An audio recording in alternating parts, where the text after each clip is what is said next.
The decade of 1820. What happened during the decade of 1820? Well, for one thing, this was a decade when the Federalists as a political party essentially became obsolete. Because, well, for one thing, they were the political party that was opposed to the War of 1812.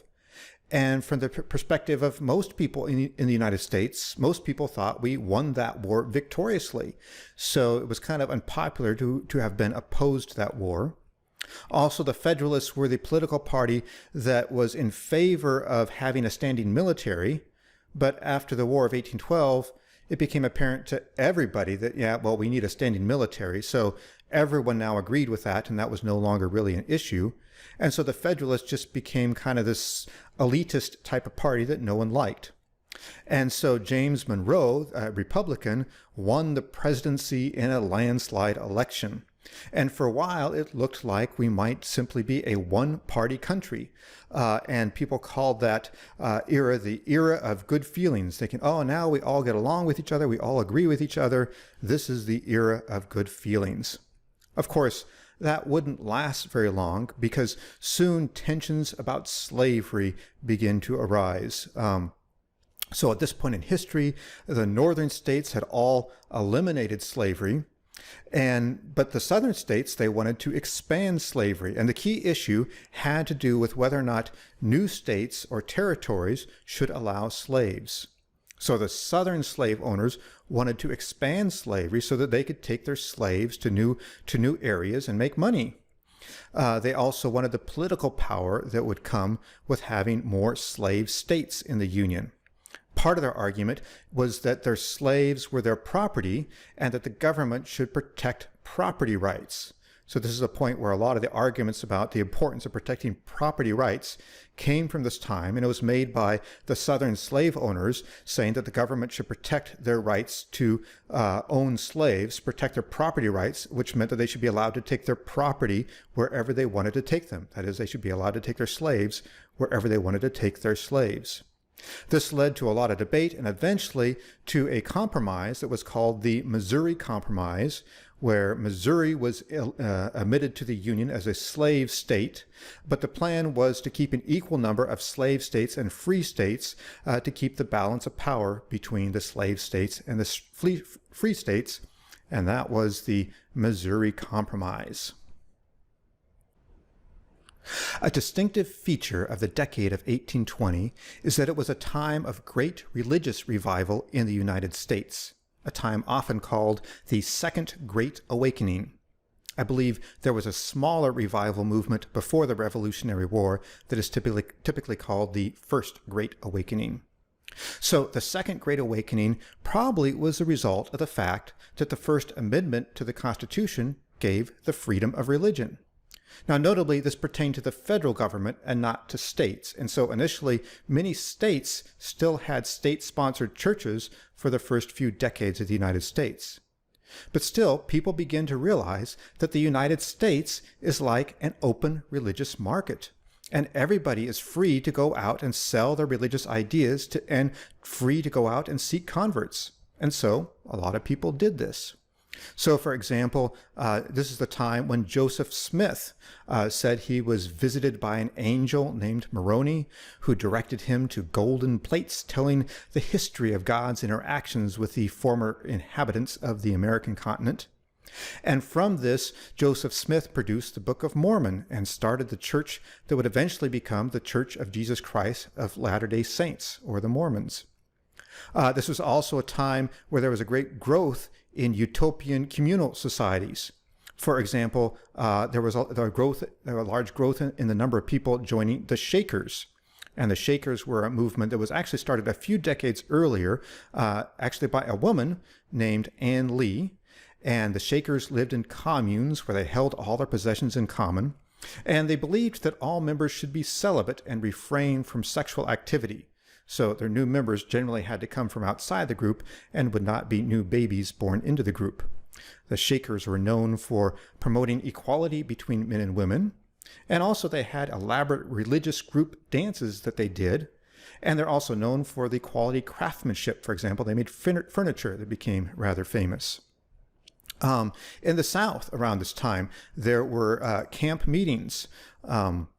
So these camp meetings were like religious revival camp meetings that would go on for maybe a few days, and there'd be singing and preaching and people making emotional conversions to follow Jesus. And also in the South, there was a substantial growth in the South in Baptist and Methodist churches. A lot of times these churches had pastors that were circuit riders, and circuit riders were men that usually didn't have a whole lot of education, but they had a high level of religious commitment and religious zeal. And these circuit riders would simultaneously serve as pastors for several small rural churches or several small churches, and they would ride their horses from one church to the next to do their preaching.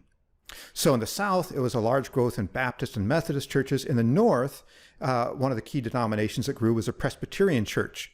And in the North, there were some famous pastors. There was Charles Finney and Lyman Beecher. Actually, were two very famous preachers in the North that had a very large following and had very large churches.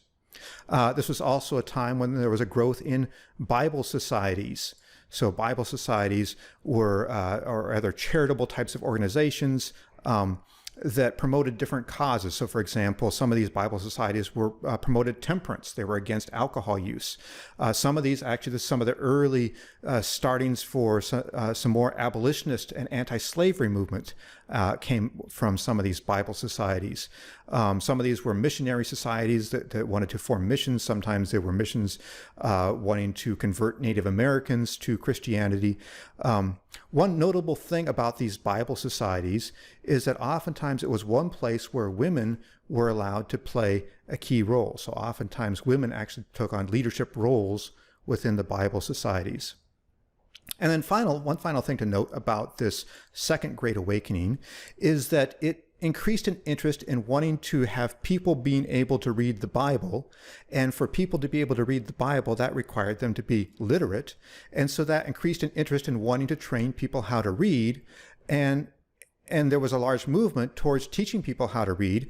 And consequently, the U.S. actually developed a fairly high rate of literacy, largely because people were wanting to train people how to read so they could read the Bible. So the Second Great Awakening was going on in the decade of 1820.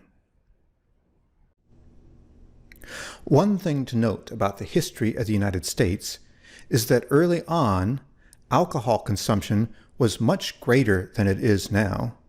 One estimate is that in the 1820s, alcohol consumption was about 3 times greater than the current average consumption in the United States. And for example, in many towns, there was a bell that tolled at 11 o'clock a.m. and at 4 o'clock p.m., and that was indicating grog time, when everyone was supposed to take a break and have a drink. If you were in the U.S. Army, soldiers received a daily ration of 4 ounces of whiskey every day as part of their expected daily rations. If you were a farmer, you probably kept a barrel of hard cider by your door. And of course, at this point in time, there were no laws about child drinking ages, and so it was common for children to drink alcohol. And you can imagine that there must have been a much higher rate of problems associated with alcohol use and alcohol dependency at this point in history. And now, I want to introduce to you the James family. Or specifically at this point, I'm just going to introduce Henry James. But I want to talk about Henry James and then the James family because they will have a son named William James who will go on to become the first psychologist in the United States. So I want to talk about Henry James, or who eventually he'll be called Henry James Sr. But I want to talk about Henry James because he is the father of the first psychologist in the United States, and also because he was a very interesting person. And actually, as we will see, the James family was a very interesting family. So Henry James was born in 1811, and he was the son of a wealthy businessman. So he grew up in a wealthy family. And I was just mentioning the fact that at this point in history, alcohol use in the United States was very high. And this is relevant to our story here because Henry James appears to have had a lifelong problem with alcohol use. The reports are that when he was 10 years old, he was often drinking alcohol before he went to school. And many people have hypothesized that he had a lifelong problem with his alcohol use. Now, when Henry was about 13 or 14 years old, it would have been the year 1824, he had an accident. So what happened here was that there was a group, and I don't know if it was for like an educational thing or they were just playing or what, but they did an experiment type of thing where they had a balloon with a burning ball of twine soaked in turpentine underneath the balloon to make the balloon rise into the air. So they had this ball of twine, they soaked it in turpentine, they lit it on fire, and it was held underneath this balloon that then rose in the air. And so they were doing this activity with this balloon, this burning ball of turpentine under the balloon, and it landed in a barn and set the barn on fire.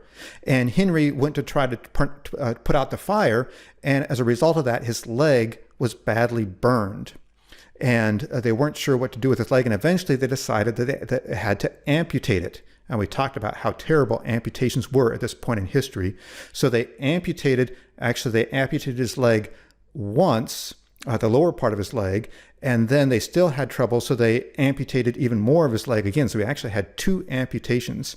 And the only anesthesia he would have been given would have been alcohol.